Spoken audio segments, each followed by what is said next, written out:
Sim. Mas então, entrando na parte da jogabilidade, né?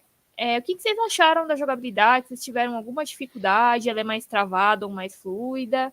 E se vocês quiserem também já emendar e falar um pouquinho das habilidades do Link, né? Como que elas se encaixam na nova aventura? Manda lá, Fiquem à Danilão. vontade. Vai lá, Bruno, Faz pode as começar, pode honras. começar. Pode, tá, beleza. Então, o que eu acho das habilidades? O que eu gostei é que assim, ele não tem rodeio, né? Ele já logo te. Os primeiros 4 pontos que você faz ali, ele já te libera as habilidades. E assim, é o que eu falei. As habilidades que tem hoje pro Link são habilidades que eu tenho certeza que se eu fosse voltar pro jogo anterior, já me irritaria. Porque, por exemplo, posso falar das habilidades, né, Nath? Mais Pode, ou pode. menos. Pô, é porque não. Todo mundo É já sabe das tipo habilidades dos dois 20 jogos. minutos, 20 minutos de jogo. Então tem uma habilidade lá que é o Ascend, né? Que é basicamente ele subir ali. Cara, aquilo lá é uma mão na roda, porque basicamente o que acontece?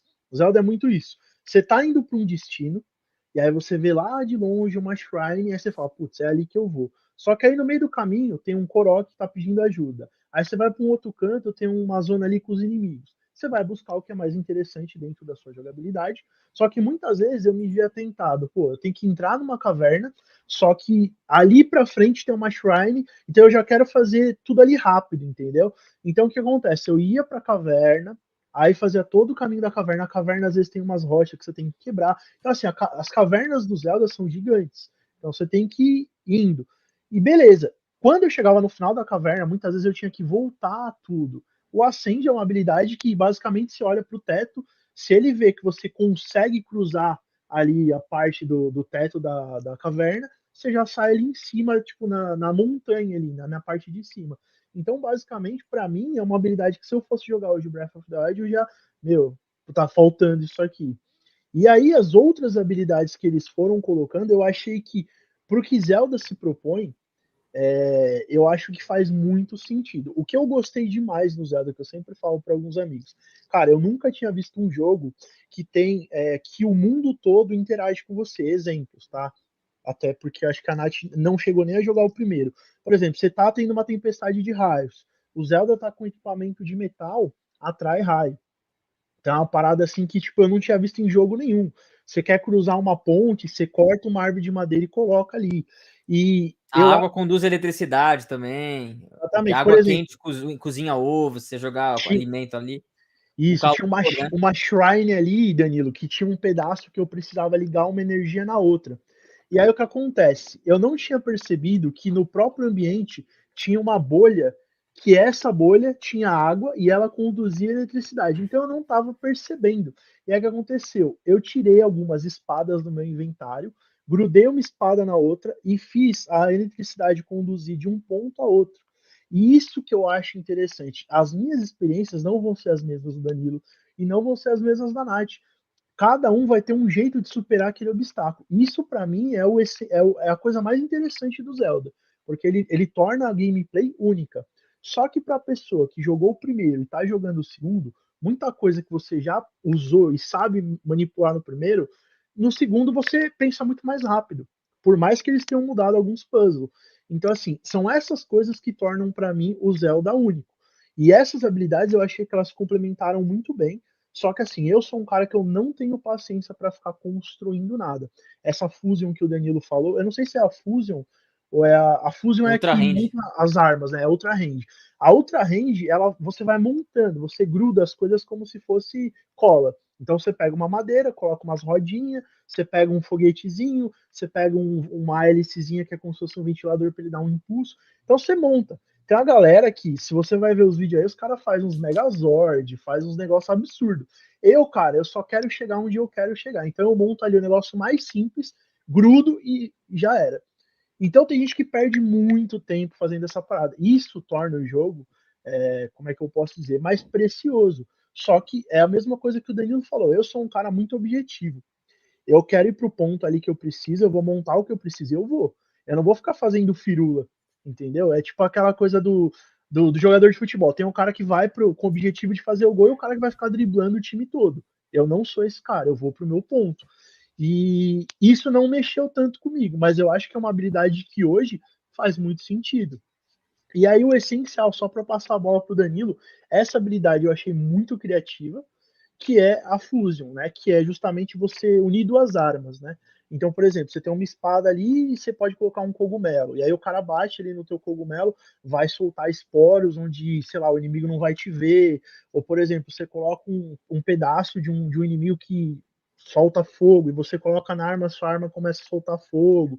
Então, é uma porrada de coisa que é bem legal. Só que também, do mesmo jeito que o Danilo falou, conforme vai passando o tempo, você fica meio no automático. Entendeu? Tipo, aquela coisa que era, oh, nossa, que genial, né? Uma placa de madeira que você bate, ela faz vento, empurra o inimigo.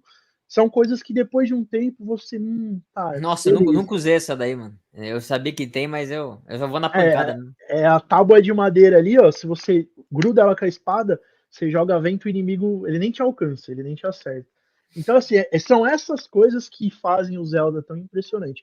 Essa É, diferença, entendeu? você, por exemplo, pegar um escudo, colocar lá uma planta, um cogumelo que quando o inimigo bate, ele vai deixar tudo com fumaça, ele vai ficar cego ali, você bate nele.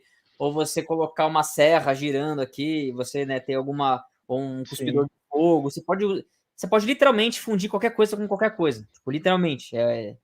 Na arma e no escudo só permite uma fusão de um material ou de um item do cenário que é possível fazer o fuse por vez, né?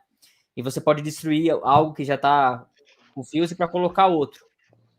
E não, o Fuse não resolve o problema de armas quebrando e equipamentos quebrando. Você vai quebrar muito equipamento igualzinho o Breath of the Wild. Ele melhora a durabilidade, dependendo do item que você faz o Fuse, porque o item ele tem propriedade de ataque e propriedade de durabilidade. Quando você faz o Fuse, ele soma isso, mas não adianta destruir e fazer outro Fuse, porque ele vai continuar com a durabilidade base quase para quebrar. Então, se você não gostou disso de Breath of the Wild, você vai continuar não gostando disso de Tears of the Kingdom, né? A diferença é que em Breath of the Wild você pegava a arma pronta e usava até ela quebrar. Agora você pega uma arma que, para a história, a Gloom, aquela maldição, foi tão forte no mundo que todas as armas ficaram desgastadas, né? Elas não são umas armas autênticas mais. Então, Quebrada, né? Tipo, enferrujou o negócio. enferrujadas. É que nem o efeito da Master Sword lá. Às vezes você... Aí como é que você consegue essas armas... aí tem as armas zonais, que foram as adições que eles colocaram. Tem algumas armas que quando você faz o fuse com o material, ela dá o true fuse, que eu chamo, que é a fusão verdadeira, que ela modifica a aparência da arma de fato. E existem as armas, que são as armas que não sofreram com a calamidade. E você encontra essas armas em lugares específicos do jogo. Eu não vou falar. Beleza? Mas assim, você consegue também ter tem um glitchzinho, não é glitchzinho, tem um esqueminha de você dar uma... Sabe aquele inimigo que chupa? Ele chupa assim para cuspir uma pedra em você? Se você jogar uma arma no chão e ele chupa a arma, ele fica pulindo a arma na boca dele e gospe a arma limpinha para você. Não sabia disso daí, Danilo. Isso aí é do Breath of the Wild também. Breath of the Wild, quando sua arma tava quase quebrando, você jogava no chão perto desses inimigos. Qual que é o problema em Tears of the Kingdom?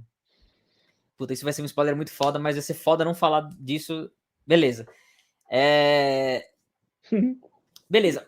Em Tears of the Kingdom, você não necessariamente está sempre jogando isso sozinho. Você não está explorando sozinho. Link não está sozinho. Isso está no trailer, né? A gente viu cenas de Link ao lado de outros personagens lutando com você.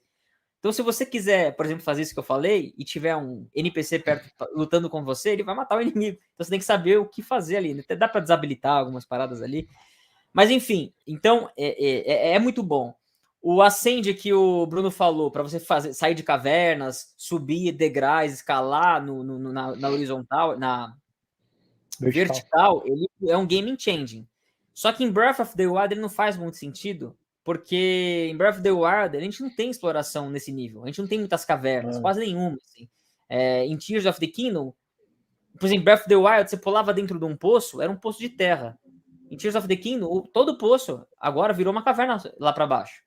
E tá certo o que o J. Silva falou. Todas as cavernas são muito iguais. Sabe o Elden Ring? Que você entra num calabouço e todo o calabouço do Elden Ring é meio que parecido? Tipo, é assim, é isso. Você só vai mudar o formato ali dentro e você vai... E toda a caverna tem as mesmas pedras para quebrar, os mesmos inimigos para você matar e uma mesma mini missão que tem opcional no jogo para fazer, que é um coletável. Então, tipo assim, é isso. tá? A parte de exploração de caverna eu não achei interessante. E às vezes você é obrigado a entrar porque tem uma shrine ali dentro. Obrigado não, mas é legal porque tem uma shrine escondida ali. Então o Fuse é legal, mas ele vai chegar uma hora que você vai pegar as armas já pré-prontas e não vai querer mais fazer. O Ascend é legal por causa disso da exploração. E uma habilidade que o Bruno não falou, que é de voltar ao tempo, né? Então, isso sim eu achei muito foda, porque, tipo, tem uma roda girando e você precisa subir para um lugar ou fazer voltar, ou uma pedra que cai. E essa daí, Danilo, define o cara que sabe utilizar e o que não sabe. Porque eu vi os caras usando isso daí e eu falei, mano, que foda. Eu vou te dar um exemplo. Tipo assim, eu construí um aviãozinho para subir. Só que o meu aviãozinho não tinha uma rodinha. Então, quando eu ligava o motor, ele não saía do lugar que ele estava enroscado no chão ali. Tava tipo, o atrito não deixava eu sair. Eu peguei a Ultra Hand, ergui o aviãozinho, fiquei segurando ele 10 segundos. Soltei. Aí ele caiu. Peguei, voltei com a habilidade de voltar no tempo. Ele voltou e ele ficou planando no ar porque eu tava com a Ultra Hand segurando ele. Então, o jogo marca tudo por onde aquele item passou. Todos os itens estão sendo controlados por isso. Todos os itens que você consegue fazer que tem movimentação. Então, eu subi no avião, liguei o motor, e aí quando acabou o tempo de parar, eu tipo, voava, entendeu? Então não tinha mais o atrito. E você pode usar pra, tipo, inúmeras coisas isso, cara. Um outro exemplo desse, Danilo, que é o cara, ele sobe o tronco da árvore, eles falam até assim, a diferença do jogador experiente e do noob, né, eles brincaram, você sobe o tronco da árvore e deixa no ar e você movimenta, porque você consegue virar a posição do objeto. Então o que os caras fazem? Eles deixam o tronco de frente e movimenta e usa justamente o negócio do tempo. E aí ele faz essa movimentação, o Link sobe e ele sozinho vai para o outro ponto. Então você atravessa uma ponte sem colocar o tronco. E aí as outras pessoas normalmente construiriam uma ponte. Exato. Então, isso é muito legal. Você acabou de assistir um corte das nossas lives que acontecem toda sexta-feira às 20 horas no Casa Geek News. Quer ver o vídeo completo? Acesse nosso canal do YouTube. Te vejo lá.